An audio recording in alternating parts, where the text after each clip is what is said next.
जैसे कि सबको ज्ञात है कि हमारे मंडी में बहुत भयानक एक आपदा आई है।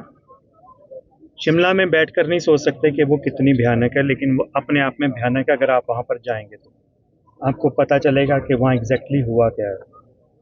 और हुआ भी ऐसा है कि वहाँ मदद की ज़रूरत है।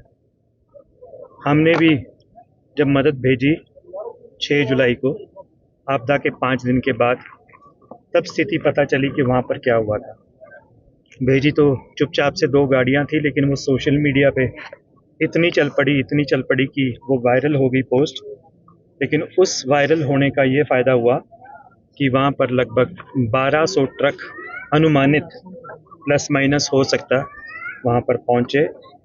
पूरे प्रदेश से, हरियाणा से, पंजाब से और राजस्थान से भी मुझे फ़ोन आए। सब ने अपने अपने स्तर पर वहाँ पर प्रयास किए। हम पहले नहीं थे, 5 दिन बाद पहुँचे, लेकिन हमसे पहले वहाँ पर सारे काम बहुत अच्छे तरीके से रेस्क्यू के शुरू हो चुके थे। एनडीआरएफ आ चुकी थी, आर्मी आ चुकी थी, पुलिस प्रशासन अपने स्तर पर काम कर रहा था। लेकिन जैसे जैसे रिपोर्टिंग आनी शुरू हुई, सड़कों की स्थिति पता चली, तो ये पता चला कि ये जितना अनुमानित था उससे भी ज़्यादा ये बड़ी आपदा आई है। लेकिन सब ने अपना सहयोग किया और पहली बार ऐसा हिमाचल में हुआ कि आपदा आई और पूरे प्रदेश ने बढ़ चढ़कर उसमें हिस्सा लिया, सहयोग किया। मुझे भी हज़ारों फ़ोन आए और एक्चुअल में हज़ारों फ़ोन आए कि हम क्या कर सकते हैं। उसके बाद हमने 15-20 गाड़ियां अपने स्तर पर अलग अलग स्थानों में, गौहर में या मंडी के और स्थानों पर, जहां जहां हमें पता चला कि कोई संस्था काम कर रही है, हमने वहां पर भिजवाए। आपदा बड़ी थी, काम बड़े थे। मैंने भी डिसाइड किया कि अभी थोड़ा सा स्टार्टिंग टाइम है, मुझे अपने हेल्थ इश्यूज़ की वजह से मैं ज़्यादा जा नहीं सकता, तो मैंने भी डिसाइड किया कि 15 और 16 तारीख को, जुलाई को मैं वहाँ जाऊँगा। जब मैंने वहाँ पर आंखों से जाकर देखा तो वहाँ पर स्थिति काफ़ी खतरनाक थी। जो ये फ्लड आई थी, ये काफ़ी नुकसान कर चुकी थी। जंजैली से लेकर बगशाड़ तक लगभग मैंने सारा रास्ता ट्रैवल किया और ट्रैवल करने में हर 10 मीटर पर कोई ना कोई एक पहाड़ गिरा हुआ था, एक नाला बह रहा था। और वो नाला ऐसा नहीं था कि वो छोटा 1-2 इंच का नाला था, अब वो भव्य रूप ले चुका था और बहुत भारी नुकसान कर रहा था। सब लोगों ने अपने अपने स्तर पर सड़कें खोलने का काम किया, जेसीबी द्वारा, हाथों द्वारा। एनडीआरएफ, एसडीआरएफ ने अपना बेहतरीन काम किया और उन्होंने खोजबीन शुरू की। लगभग 42 लोग वहाँ पर इस वक्त सुनने में आया है कि अपनी मौत की आगोश में चले गए। कुछ की तो अभी तक बॉडीज़ भी नहीं मिली है। उन परिवारों के साथ हमारी संवेदनाएं हैं। दिल से हम चाहते हैं कि या तो उनकी बॉडीज़ मिल जाए, लेकिन वहाँ जब जाकर देखा तो इतने बड़े बड़े पत्थर जिसके बारे में सोचा भी नहीं जा सकता, 50 से 100 फुट बड़े तक पत्थर थे वो। और जो मैं बगशाड़ में निकला तो उसके बाद वो सीन्स शुरू हो गए। थुनाग का एक पुल है और मेरे अनुमान के अनुसार वो 70 फुट तक वहाँ पर पानी राइज हुआ। और गांव का तो आप सोच ही सकते हैं कि वहाँ कितना नुकसान हुआ होगा। प्रशासन पहुंचा, बड़े बड़े मंत्री पहुंचे, मुख्यमंत्री जी भी पहुंचे। और दुर्भाग्य से ये जगह जो थी, हमारे पूर्व मुख्यमंत्री जयराम ठाकुर जी का एरिया था। नाग में उन्होंने मिनी सेक्रेटेरिएट और ना जाने कितनी सारी डेवलपमेंट के प्रोजेक्ट चलाए हुए थे अपनी पिछली सरकार में। और वहाँ पर उन्होंने अपना बहुत कीमती समय, बहुत टाइम देकर उस एरिया को डेवलप किया था, सड़कों के रूप में, हेलीपैड के रूप में, और सारी जगह बहुत ज़्यादा नुकसान हुआ। लेकिन जब मैंने वहाँ पर जाकर देखा और शिमला में भी रिपोर्टिंग आ रही थी, तो मुझे लगा कि अब टाइम है कि जयराम ठाकुर जी के साथ खड़े होकर उनके साथ बातचीत की जाए। तो 14 तारीख को जब मैं शिमला से निकला तो रास्ते में मुझे पता चला कि वो मंडी रेस्ट हाउस में रात को पहुंच रहे हैं। थुनाग से ही वो वापस आ रहे थे, क्योंकि 15 तारीख को उन्होंने शिमला आना था। तो मैंने उनसे मीटिंग की, उनसे संवेदनाएं व्यक्त की और उनको पूरा हौसला दिया कि अब हम आपके साथ हैं। मैं 2 दिन का दौरा करूंगा और उसके बाद जो भी हमारी संस्था की ओर से एक रिलीफ पैकेज थुनाग के लिए, सिराज के लिए दिया जाएगा, वो मैं आपसे करूँगा। हमारी संस्था बहुत छोटी संस्था है। 11 साल हो गए हमें। 2014 में हमने लंगर शुरू किया था और मुझे लगभग 28 से 30 वर्ष हो गए हैं कि मैं डेड बॉडी वैन की भी सेवा कर रहा हूँ। संस्था जो रजिस्टर्ड हुई है आईजीएमसी में, हमने लंगर से शुरुआत की थी 25 अक्टूबर 2014 को। हमारी संस्था वहाँ पर पिछले काफ़ी सालों से लंगर चला रही है। खैर, मैंने उनसे जब बात की और मुझे पता चला कि स्थिति काफ़ी बिगड़ी हुई है, अपनी टीम से डिस्कस किया, तो हमारा एक कॉर्पस फंड पड़ा था जो मेरा लंगर से पहले ही मैंने एक प्लान किया था कि मैं एक वृद्ध आश्रम बनाना चाहता हूँ, और वो मेरा प्लान अब भी है कि शिमला के आसपास वृद्ध लोगों के लिए एक आश्रम बनाऊँ। तो मेरे पास एक कॉर्पस फंड था अपनी संस्था का, और लगभग वो 50 लाख रुपया मैंने जयराम ठाकुर जी के एरिया में खर्च करने का सोचा, और 100 फॉर्म वहाँ पर जयराम ठाकुर जी को दिए। हमने जो वो फॉर्म छपवाए हैं वो कुछ इस प्रकार से हैं कि उसमें उस परिवार की पूरी डिटेल होती है कि जिस परिवार का जो भी नुकसान हुआ है। ये 2 साइटेड फॉर्म है। इसमें फैमिली हेड का नाम है, उसका आधार कार्ड है, फैमिली के जितने मेंबर्स की डेथ हुई है उनका नाम है, उनका घर बिल्डिंग कहाँ पर है, और ये कितना डैमेज हुआ है, समरी ऑफ डैमेजेस कि कितनी उनकी नुकसान उनको लगता है कि हुआ है, और उनको किस तरह की मदद चाहिए, उनका अकाउंट नंबर और उनके साइन, और इसके साथ सिर्फ एक आदमी का आधार कार्ड कॉपी, हो सके तो पटवारी की कॉपी।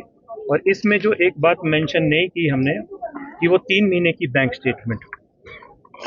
और ये जब मैंने फॉर्म जयराम ठाकुर जी को दिए तो उन्होंने पूछा ये क्या है, तो मैंने उनको बताया मैं आपको 100 फॉर्म देकर जा रहा हूँ, 1 नंबर से लेकर 100 नंबर तक के 100 फॉर्म उनको दिए, जिसमें वो जो भी फॉर्म हमें भर के देंगे। मेरी कल भी उनके किसी एक साथी जो मेरे साथ वहाँ गए थे, हंसराज सैनी जी, जो मंडी के एक वरिष्ठ पत्रकार हैं, और भी शिमला के एक वरिष्ठ जो एक उनके साथी हैं, उनके साथ बात हुई कि वो आज कल में 1-2 दिन में वो फॉर्म भर देंगे और वो फॉर्म हमें देंगे। जैसे ये फॉर्म भर के मेरे पास आएगा 1 से नंबर 100 तक जयराम ठाकुर जी वाला, हम 25,000 प्रति परिवार उस खाते में डाल देंगे।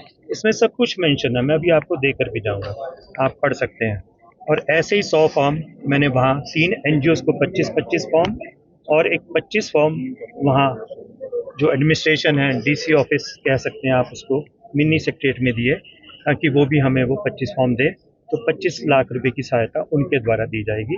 क्योंकि मैंने डीसी मंडी से भी बात की, अपूर्व देवगन जी से, वो कहते हैं अभी बहुत जल्दबाजी है कि हम कुछ आपको एकदम से आंकड़ा दे दें, अभी पटवारी फील्ड में है, सारे काम कर रहे हैं। इसके साथ साथ मैंने वहाँ पर एक वादा किया, लेकिन ऐसा कोई वादा नहीं है कि मैंने कोई झूठा वादा किया। मैंने एक वादा किया कि अगर भगवान चाहेगा, मैं यहाँ से 500 फॉर्म छपवा कर लेकर गया हूँ और प्रयास शुरू कर दिए हैं। मैं कोशिश करूँगा कि वो 500 के 500 फॉर्म भरे जाएं, और लगभग 1.25 करोड़ रुपया हमारी संस्था द्वारा इन फॉर्मों पर वहाँ पर दिया जाएगा। 50 लाख के लिए मैं कमिटेड हूँ। चाहे वो फॉर्म मुझे कल आ जाएं तो 3 वर्किंग डेज में मैं 25,000 प्रति परिवार वहाँ पर पहुँचा दूंगा और उनके अकाउंट में पहुँच जाएगा। उसका रिकॉर्ड भी अगली आपकी प्रेस मीट जब भी होगी आपको फॉर्म्स के साथ और बैंक स्टेटमेंट के साथ दिखाऊंगा। ऐसा नहीं है कि मैंने कुछ बात बोली है, क्योंकि हम कमिटेड हैं। 11 साल पहले भी जब मैंने लंगर शुरू किया था तो मुझे किसी ने नहीं बोला था कि लंगर शुरू कर। 28 साल पहले भी जब मैंने डेड बॉडी वैन शुरू की थी तो किसी ने नहीं बोला कि यहाँ डेड बॉडी वैन की ज़रूरत है। आज भी हम डेड बॉडी वैन चला रहे हैं, एम्बुलेंस सर्विस दे रहे हैं और फ्री में दे रहे हैं। कोई भी पैसे चार्जेस हम किसी भी चीज़ के नहीं लेते। ऑक्सीजन कंसनट्रेटर्स भी देते हैं, ऑक्सीजन सिलेंडर्स भी देते हैं, लेकिन उसके लिए हम कमिटेड हैं। किसी ने नहीं बोला कि आप करो ये काम, ये स्वेच्छा से काम किए जाते हैं। हमारी संस्था स्वेच्छा से ये काम करी। आज मैं आपके साथ 2 चीज़ें शेयर कर रहा हूँ, मैंने वहाँ इशू किए। एक ये मेरे अकाउंट नंबर है, जो बाकी के 75 लाख हैं वो कैसे इकट्ठे किए जाएं और इन फॉर्मों के माध्यम से उन परिवारों तक कैसे पहुँचाए जाएं। इसमें मेरे 2 बैंक के अकाउंट नंबर हैं, एक पंजाब नेशनल बैंक, एक IDBI और एक स्कैनर है। ये सब आप लोगों को मिल जाएंगे। कोई भी इस अकाउंट में हमें दे सकता है, इसकी प्रॉपर रसीद ले सकता है, चाहे वो 1 रुपये की हो, 1 लाख की हो या 10 लाख की हो। मैंने पूरे प्रयास किए हैं कि ईमानदारी के साथ ये सारा पैसा वहाँ तक पहुँचाए, और बहुत जल्दी जैसे वो फॉर्म आ जाएंगे तो 25 लाख का मुझे उम्मीद है कि अगले हफ्ते में और इकट्ठा कर लूँगा और 100 फॉर्म और रिलीज़ कर दूँगा। बचेंगे 50 लाख रुपए। उसके लिए मैं प्रदेश की जनता, मेरे जितने भी साथी देश में विदेश में बैठे हैं, वो सब इसमें सहयोग कर सकते हैं। हम फॉरेन फंडिंग नहीं लेते हैं, हम सिर्फ इंडिया से, इंडिया के लोगों से लेने के लिए बाध्य हैं। तो कोई भी अगर विदेश से देना चाहता है तो अपने वो किसी भी इंडिया वाले दोस्त, सके या बंधु या रिश्तेदार के द्वारा हमें दे सकता है। मैंने कल 3 मशहूर गायकों से भी बात की है। हंसराज रघुवंशी जी, जिनका कल जन्मदिन था, कल मैंने उनको जन्मदिन की बधाई दी और उनको ये भी बधाई दी कि उन्होंने 11 लाख रुपए वहाँ पर दिए। कुलदीप शर्मा जी से भी कल मेरी बात हुई और एक और हैं हमारे बड़े मशहूर विक्की चौहान जी, कल उनसे भी बात हुई। और मैं प्रदेश सरकार से आग्रह करता हूँ कि इनकी भी सेवाएं ली जाए। ये अपने स्तर पर पीटर हॉफ में या और किसी स्थान पर क्राउड फंडिंग करके कम से कम 1 करोड़ रुपए तो इकट्ठा कर सकते हैं, अगर प्रदेश सरकार चाहे तो। मैं कुछ नहीं कर रहा, अगर प्रदेश सरकार करना चाहती है। मेरी एक टीम ने आज ही दलजीत दोसांझ से कांटेक्ट करने की कोशिश की है, कोई कांटेक्ट हुआ नहीं है, मैं पहले बता दूं। सिद्धू मूसावाला की फैमिली से भी कांटेक्ट किया है, हरभजन भगवंत मान से भी हमने कांटेक्ट करने की कोशिश, अभी किसी से कांटेक्ट बने नहीं है, लेकिन हमने अपने स्तर पर उनको अपने मैसेजेस डिलीवर कर दिए। और बड़ी खुशी की बात है कि अगर वो लोग भी आगे आए, क्योंकि उनका लार्जर स्केल पर हेल्प करने का दायरा है, वो हेल्प कर सकते हैं। आपके माध्यम से मैं ये चाहता हूं कि अगर कोई कांटेक्ट कर सके तो उनसे बड़े सिंगरों से भी कांटेक्ट करे, ताकि ये बात उन तक पहुंचे, दलजीत दोसांझ, सिद्धू मूसेवाला और भगवंत मान, क्योंकि ये सब लोग बड़े दिल वाले हैं। रही बात हम क्या करेंगे या वो क्या करेंगे, हमने एक छोटा सा प्रयास किया, क्योंकि हमारे घर में आग लगी है और जब घर में आग लगती है तो फायर ब्रिगेड की वेट नहीं की जाती। ये नहीं देखा जाता कि फायर ब्रिगेड आएगी तो आग बुझाएगी। पहाड़ों में तो फायर ब्रिगेड होती नहीं, तो गांव वाले क्या करते हैं, बाल्टी उठाकर पानी डालते हैं, जग से, मटके से, किसी से भी। हम सब ने छोटे छोटे गिलास, मटके, बाल्टी पकड़ी हुई है और अपना अपना योगदान डाल रहे हैं। मदद बहुत ज़रूरत है, हमने अपने छोटे प्रयास शुरू कर दिए हैं। बड़े लोग जब जुड़ेंगे तो ये काम होंगे। ये वाला हमारा इतना ही ये काम है। रही बात पॉलिटिशियंस की, मैं कोई पॉलिटिशियन नहीं हूँ या पॉलिटिकल कोई स्टेटमेंट देना नहीं चाहता, लेकिन फिर भी वहाँ पर बहुत सारी पॉलिटिक्स चल रही थी। लोगों से मैं अपील करना चाहता हूँ, जो भी वहाँ सामान जा रहा है, विशेष तौर पर थुनाग में बहुत सारे लोग उनका हक जिनको मिलना चाहिए वो उन तक नहीं पहुंचने दे रहे। सभी से अपील है हाथ जोड़कर कि भगवान ने ये बहुत बड़ा प्रकोप दिखाया है, आप ऐसा मत कीजिए। आप सब पढ़े लिखे लोग हैं, लोग यहाँ से मदद करके किसी से 10 किलो आटा, 5 किलो दाल, एक गद्दा, रजाई, बाल्टी, जूता, चप्पल आपके लिए इकट्ठा करके भेज रहे हैं, लेकिन आपदा प्रभावितों तक कुछ चीज़ें नहीं पहुँच पा रही। जैसे ही कुछ जगह पर वो चीज़ें पहुँचती है तो एक गुट सक्रिय हो जाता है और उन चीज़ों को दोबारा से इकट्ठा कर रहा है और अपने घरों में भर रहा है। तो प्लीज़ उन तक पहुँचाए जहाँ पर सड़कें नहीं हैं। किसी किसी जगह वहाँ पर 2 घंटे चलना पड़ता है, किसी किसी जगह वहाँ पर 4 घंटे चलना पड़ता है। तो आप प्लीज़ वो वाली सारी चीज़ें उन तक पहुँचाने की कृपालता करें। भगवान दोबारा से प्रचंड ना हो, अभी हो गया, दोबारा प्रचंड ना हो, क्योंकि ये बहुत बड़ी आपदा। जब मैं जंजैली तक गया तो देखने में मिला कि सड़क पर अगर इतना नुकसान हुआ है तो गांव पर कितना नुकसान हुआ होगा। बाकी अगर ज़ील हो करने की तो किसी भी कैबिनेट की ज़रूरत नहीं पड़ती, आप खुद भी कर सकते हैं। सेलिब्रिटीज़ आते हैं और कुछ उल्टी बयानबाजी कर जाते हैं। तो मैंने उस अपनी बहन के लिए भी हाथ जोड़कर रिक्वेस्ट करता हूँ, भले ही मेरी बहन तेरे पास कोई कैबिनेट नहीं है, पाँव है, दिमाग है और बहुत बड़ा एक तेरे पास सेक्शन है जो तेरी मदद कर सकता है।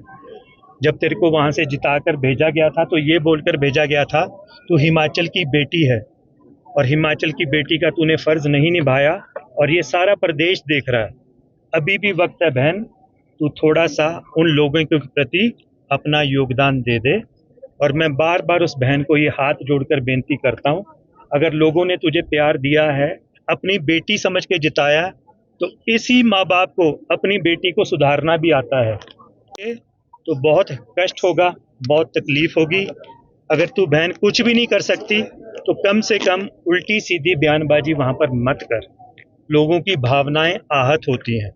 लेकिन अगर तू चाहती है, तहे दिल से चाहती है कि तू उनकी मदद करना चाहती है, तो मेरे साथ चल, तेरे को मैं दरबार साहब लेके चलता हूँ। जो भी आज तक हुआ उसके लिए तू वहां पर चलकर अरदास कर, और मैं तुझे गारंटी देता हूँ कि वहां से 10-20 करोड़ रुपया लेकर ही वापस आएगी। इसके बगैर तू वापस नहीं आएगी। पंजाबियों का दिल बहुत वड्डा है, तेरे वास्ते भी वड्डा रखणगे। और हिमाचल में अगर तू गांव-गांव शहर में जाकर भी मांगेगी तो तू इतनी हैसियत अभी भी रखती है कि तू 10-20-50 करोड़ इकट्ठा कर सकती है, अगर क्राउड फंडिंग करके या कोई शो करके कर सकती है। अगर तेरा छोटा भाई कर सकता है तो तू भी कर सकती है। लेकिन बेफजूल की कोई भी ऐसी बयानबाजी ना करना कि दोबारा से किसी और से कोई और गुस्ताखी हो जाए। पहले गुस्ताखी हो चुकी है, तो अब वहाँ पर कुछ काम करने के लिए आ जा।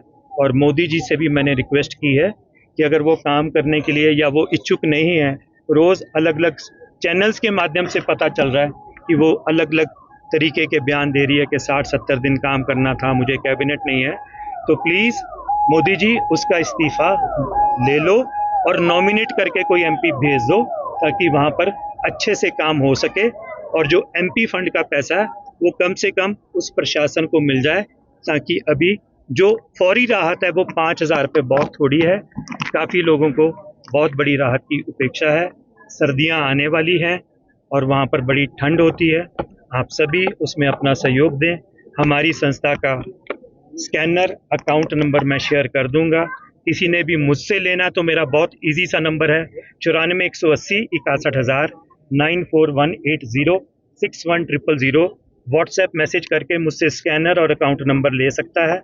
उसकी बाकायदा रसीद मिलेगी और जो भी मदद पहुंचाई जाएगी उसकी बाकायदा ये जो हमने फॉर्म छपवाए हैं उसका भी रिकॉर्ड मिलेगा कि मदद कहाँ तक पहुंची है।